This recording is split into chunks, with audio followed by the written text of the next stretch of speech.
we've heard a lot of marriage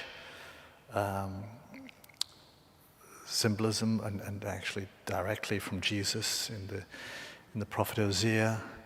There's a lot of marriage imagery, the bridegroom and the bride. And in our faith, this is Hosea, is the one who really makes clear that this is the relationship that the Lord wants to have with us. He wants to be espoused to us. He wants to have that intimate relation as a bride and the bridegroom, us, the church, being the bride of Christ. Israel, the bride of Christ. And so, in this for Hosea, he says, "Behold, I will bring her into the wilderness and speak tenderly to her." Another translation is, "I will speak to her heart." I think the more accurate translation would be, "I will speak to her heart." And this is what the Lord desires to do with you and I. He seeks to lead us out into the wilderness to speak to your heart and to my heart. He wants to lead us out into the wilderness.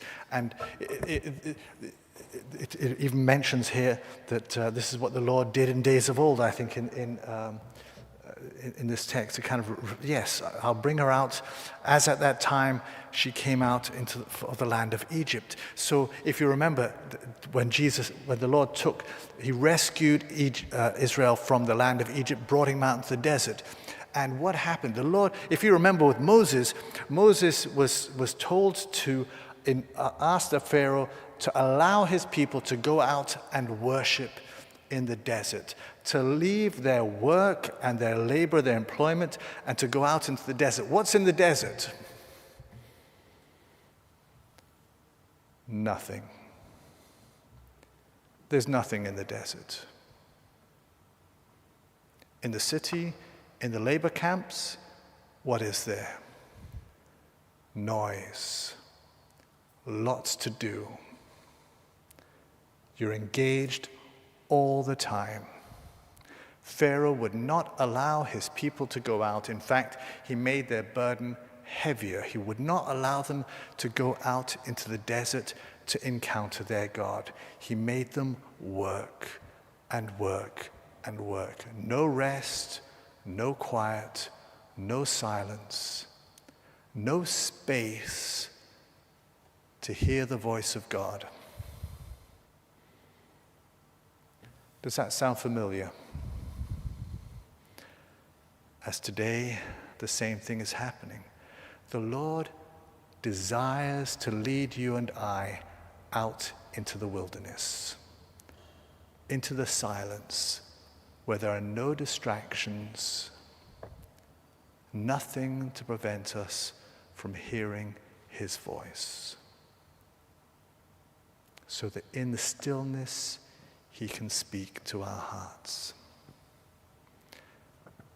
But the enemy is always saying, don't go there, look at this. Here's some nice flashy lights for you to look at. Here's some great sounds for you to listen to. Here's some other things to distract your attention, to get you engaged. Don't go there. Instead, listen to this. Watch this. Get engaged with this. This will make you, this will excite you. This will occupy you. And so he seeks to distract us from the very first moment in the morning when we pick up our phones to engage in social media, all the way through the day as we're listening to the radio, watching the TV, a podcast, social media, sounds, lights, activity, do this, do that.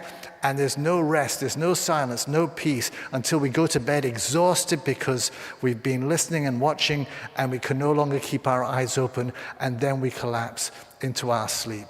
And there is no encounter with God. There's no space for him.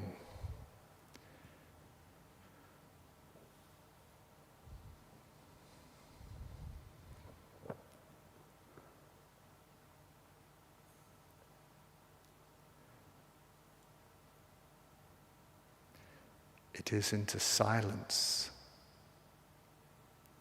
that he wants to lead us.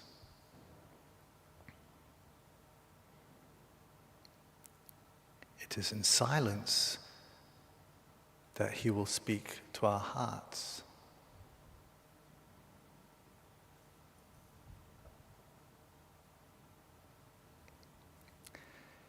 It is in silence that we will fall in love with him.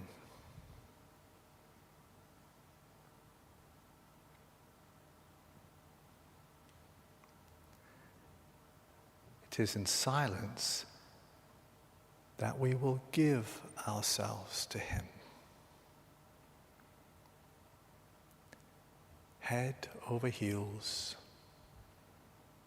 I am yours, and you are mine.